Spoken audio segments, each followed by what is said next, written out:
Welcome sa ating tutorial ngayon. Ituturo natin ngayon kung paano maglagay ng SPO or Special Power Outlet. Sa iba, tinatawag din itong Special Purpose Outlet. So ngayon, ang SPO natin ay naka-attach sa ating metal na utility box. So, kailangan nating maglagay ng grounding sa ating metal utility box at the same time, maglagay rin tayo ng grounding sa ating SPO. So, medyo tricky ito kasi kailangan natin malaman o maintindihan kung bakit tayo maglagay ng grounding. Right, so kung makikita nyo rito, ito yung meter natin at dito meron tayong green wire dito. Okay? Itong green wire natin ay naka-attach dapat sa ating panel. At mag-a-attach din tayo ng another green wire para sa ating direct sa ating ground rod.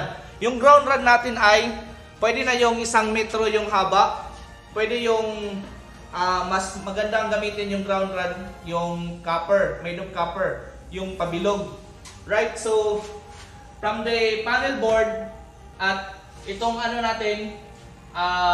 metal base, metal ito, kailangan natin maglagay ng grounding. And then dito, naka-grounding din itong ating panel board. Kasi, yung mga metal boxes natin, yung mga enclosures na metal, kagaya nitong panel board ay isang metal. Kailangan itong lagyan ng grounding or tinatawag yan sa iba, body ground. Kailangan itong lagyan ng grounding para sa safety ng mga gumagamit nito. Kunwari sa bahay, meron kayo nito at nagka-grounding yung mag-ground yung system mo. Meron tayong safety na grounding or ground wire para yung ang magbibigay ng daan para yung ating kuryente ay pupunta lang diretso sa ating ground, hindi dadaan sa katawan mo kasi yung ground wire ay mahina talaga yung resistance. Okay? So, doon dadaan sa mahinang resistance ang kuryente, hindi sa ating katawan kapag nahahawakan natin yung mga metal. Okay? Kasi yung katawan natin, medyo mataas ang resistance. Pero kung walang ground wire, wala nang ibang dadaanan yung kuryente. Sa katawan mo na. At tsaka yung paa mo pa sa lupa or sa simento, ikaw talaga yung makukuryente. So, yun ang dapat gawin para hindi makuryente. Especially kung gumagamit ka ng mga metal boxes sa ating mga installation. So ngayon, especially sa special power outlet or special purpose outlet, meron siyang grounding. Tapos, ilalagay siya sa metal na utility box. So, dalawa yung grounding na gagawin natin. So, una sa lahat, i-attach muna natin tong wire natin na grounding wire. Ito ay 12 AWG or 3.5 mm squared na wire, green wire. Kapag green, ginagamit yan sa grounding. Okay, touch natin to dito sa ating screw. Kung meron tayong lalagyan ng mga grounding, yung ibang panel meron siyang terminal na paglalagyan ng grounding. So, maganda yung gamitin. Pero dito, sa panel na ito, sa screw mo na lang. Tapos, dapat naka-attach talaga siya sa metal mo. Alright, ganyan. So, meron na tayong grounding dyan. Okay na yan. So, itong SPO natin or Special Purpose Outlet ay gumagamit tayo ng 30 amperes na breaker.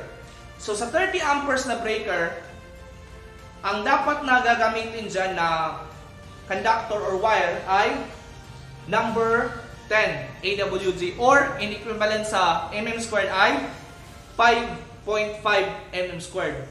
So yan, kapag SPO or Special Purpose Outlet, yung mga outlet na ginagamit sa freezer, aircon, water pump, yun ang mga special purpose outlet. Magkaiba yun sa convenience outlet. Ipakita ko sa inyo ha. Ito yung common, right? Convenience outlet na makikita nyo sa mga bahay, right? Ito yung special purpose outlet.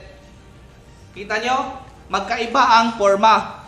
Kung nakikita nyo rin, ito may naka-indicate dito 10 ampere, 250 volts. So, kailangan kung meron tayong 220 up to 250, pwede itong gamitin. Pero, 10 ampere lang ang current niyang makaya. So, kung mahaba pa dyan ang current or kuryente na dadaan dyan, for example, kung mataas yung load or mataas yung wattage ng load mo, so kunwari aircon or freezer, kailangan mo ng mataas na outlet. Kaya meron tayong special purpose outlet.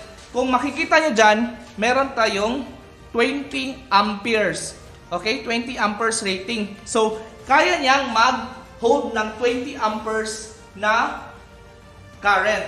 Alright? So, ang gagawin natin ngayon, lalagay natin tong metal na utility box. Okay? So, sa paglalagay ng metal utility box, syempre, meron na tayong nakaabang dito na conduit natin. RMC ito, rigid metallic conduit. So, kailangan natin ng connector. Ito yung straight connector. Ito yung straight connector. So, meron itong partner na lock nut.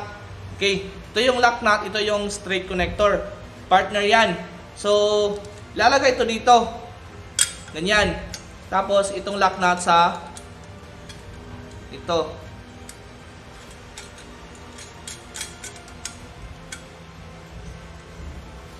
Okay? So, ganyan. So, adjust natin itong mga screws niya. Tapos, insert natin dito sa ating... Ito na yung wires natin. Ito yung sa neutral na kulay puti. 5 5.5 mm squared. Ito yung black na 5.5 mm squared din.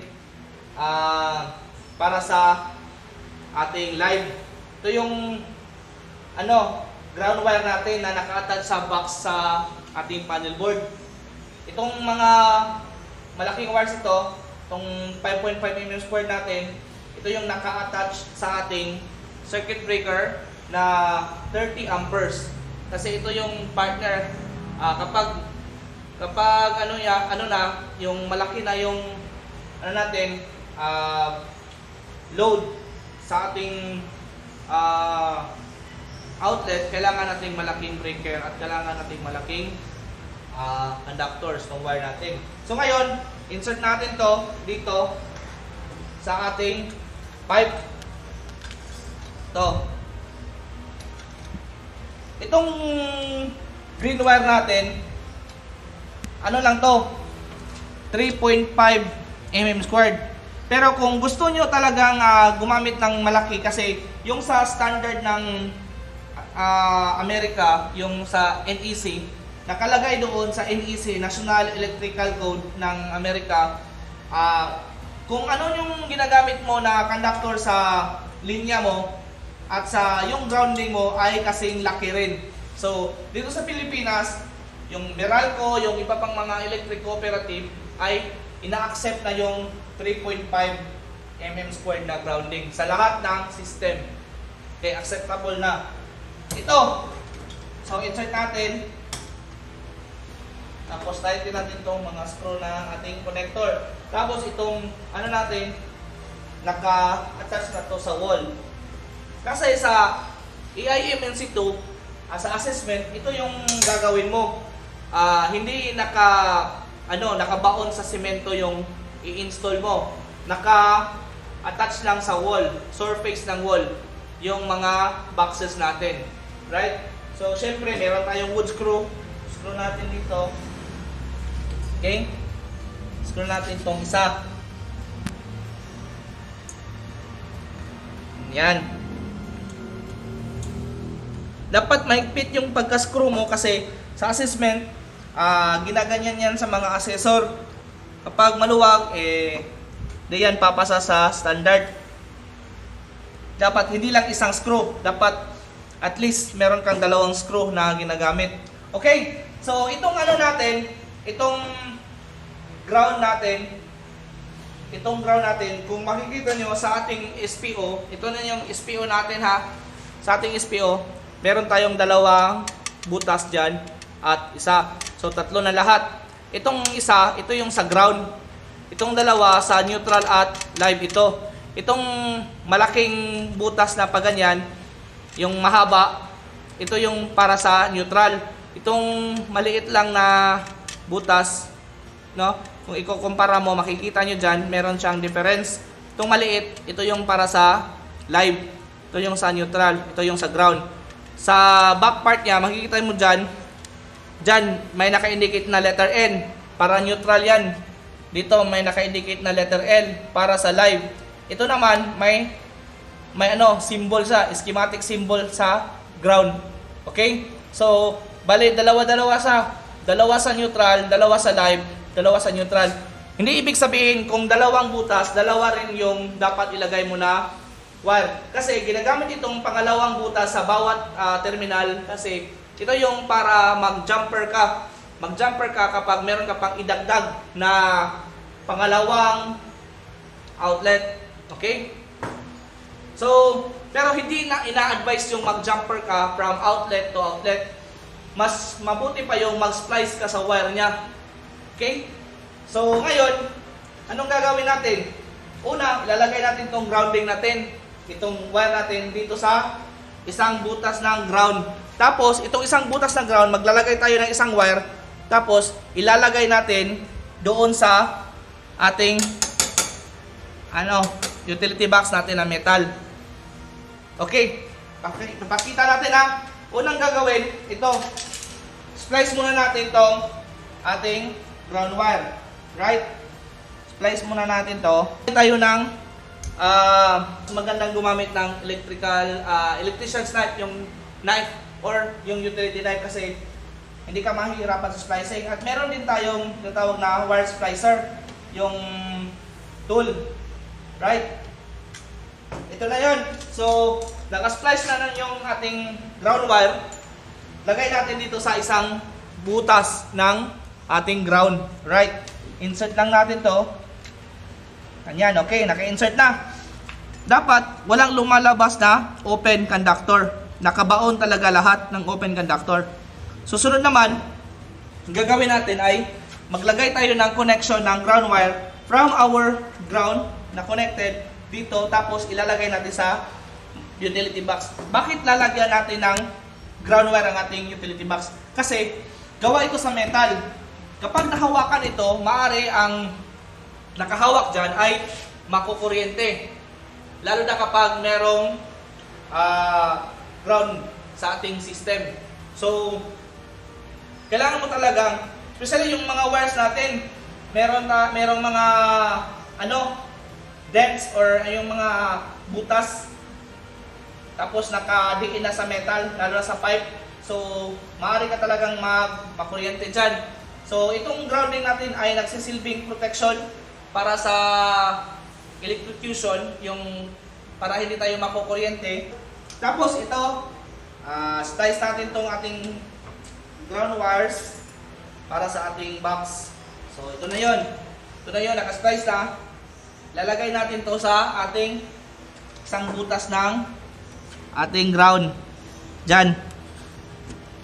Okay. Naka-attach na siya. Tapos itong isa, lalagay natin to sa ating screw. Right? Sa paglalagay ng mga ganitong wire sa screw, dapat yung loop mo is along with the turn of the screw. Yung kung saan yung pag-tighten mo ng screw, kung saan yung direction, ganoon din ang pag-turn mo sa yung wire. Yan. Ganyan. Okay? So, tayo ng butas dito.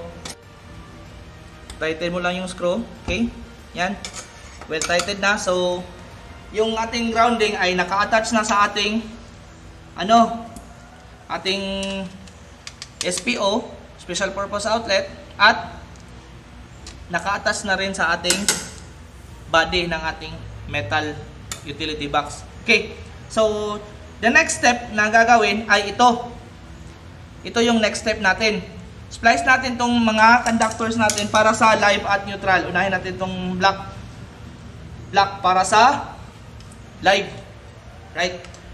Yung iba, gumagamit ng iba't ibang kulay.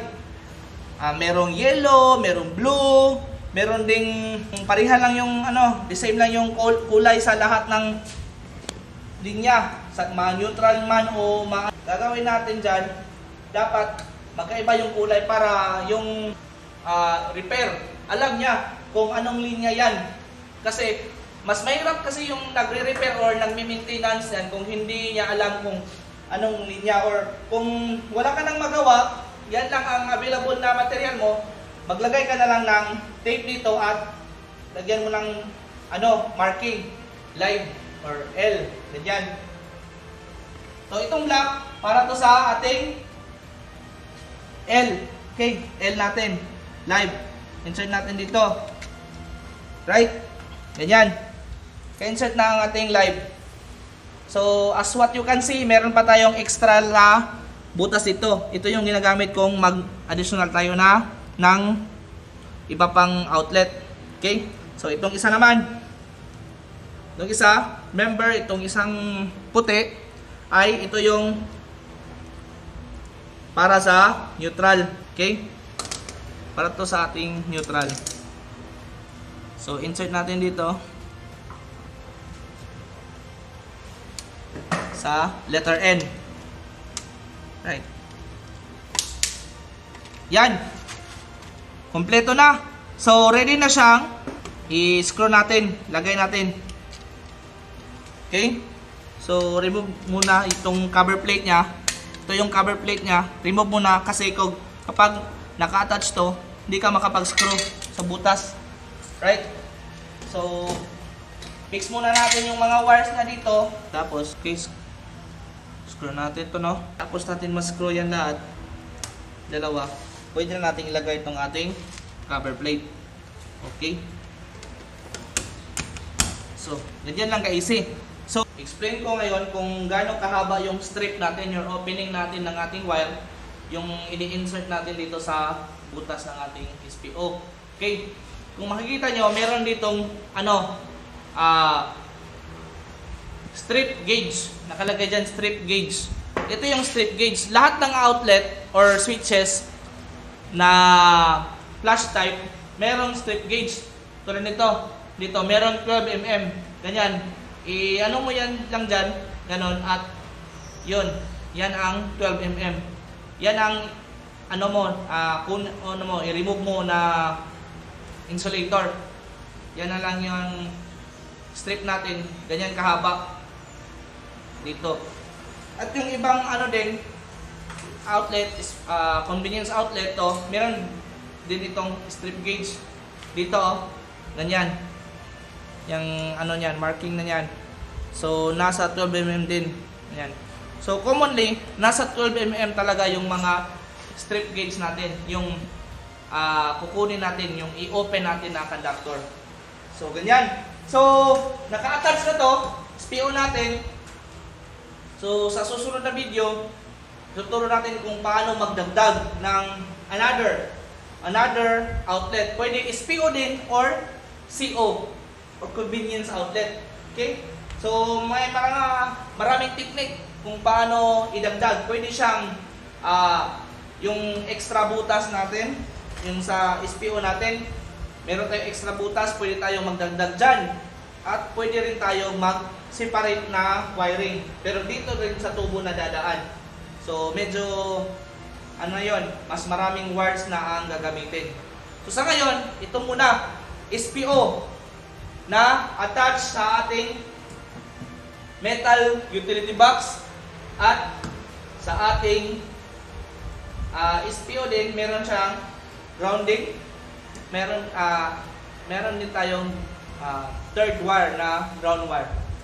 Right? So, salamat nga pala sa mga patuloy na nagsusubaybay sa ating mga tutorial.